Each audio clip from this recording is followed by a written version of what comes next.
Hank Williams Jr. Are you ready for some football? Yes. I wanted to do that. I've been wanting to do that all my life. Following perhaps the most exciting weekend of football history. The conference championships are set for Sunday. Here with a closer look at the matchups, Mike Bako, sports editor at the DailyNational.com. Mike, are you as geared up for this game as everybody here? It's going to be hard to match what happened over the weekend. You're almost ready for this anticlimactic weekend of two games that can't possibly live up to what happened. But that was an all-time weekend. We're going to be talking about that all this week. We're going to be talking about that for many years as well. Buffalo Bills fans certainly are never going to be able to live that one down. You know, we keep on mentioning the Bills, you know, because they famously now have lost that game. But it's just like, man, they performed so well on the field. And now the AFC Championship game. Let's look ahead. The Chiefs, 7-point favorites at home against the Bengals. Cincy, the Cinderella story of the past 3 decades, beating the AFC juggernaut KC back on January 2nd. What is going to give Burrow the biggest boost of confidence? Can the Bengals do anything to slow down Mahomes? Well, I think what you just mentioned there, Burrow's confidence. They played earlier in the year. He had 4 touchdown passes. They won 34-31.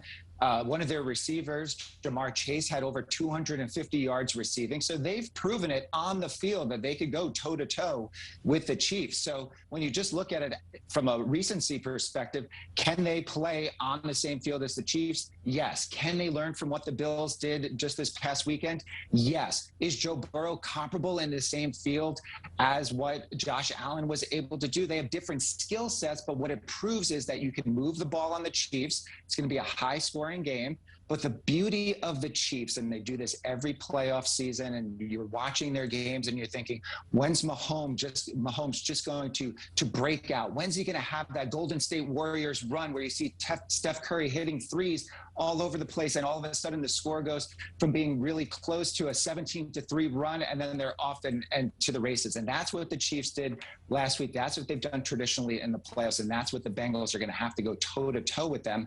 Can they do it? Joe Burrow is going to be on the biggest stage of his career. Yeah, there's a lot of pressure on Burrow, but let's talk NFC now. Niners at the Rams at SoFi Stadium in L.A. There's this ticketing controversy. The 49ers fans, you know, notoriously making a lot of noise. The team known to be more physical. What do the Rams need to do to win this weekend? Well, the first thing they need to do is get their home fans into the stadium. They played in the last week of the year.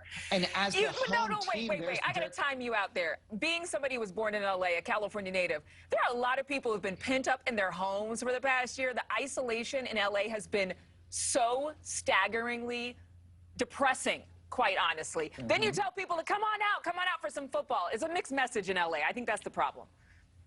It's a big mixed message, but what they're going against is the San Francisco 49er fan base that travels well. They traveled to that final home game of the year, the regular season game that actually got the Niners into the playoffs. The team and the fans were so loud that Matt Stafford, the quarterback for the Rams, had to use a silent count. That's what is usually reserved for when you're playing in hostile territory. He was on his home field. Stafford's own wife pleaded on social media and said, please don't sell your tickets to the opposing fans for the next round game against the Arizona Cardinals. So they're going into friendly territory, and they're going to try to make it even more friendly territory. But as you mentioned, the Rams do have this sort of, knock on them as being soft. They have the stars like Matt Stafford, Jalen Ramsey. They got Odell Beckham during the season. But time and time again, when they face a team that could kind of smack them in the mouth, and you thought that was going to happen just the other day with Tom Brady and the Bucs making that big comeback, 27-3, tying it 27-27.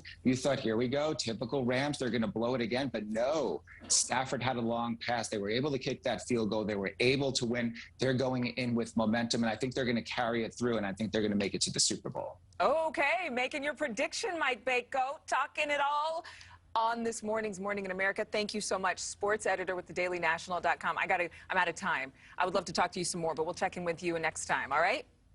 Great to be with you. Thank you. Great to be with you. Thank you.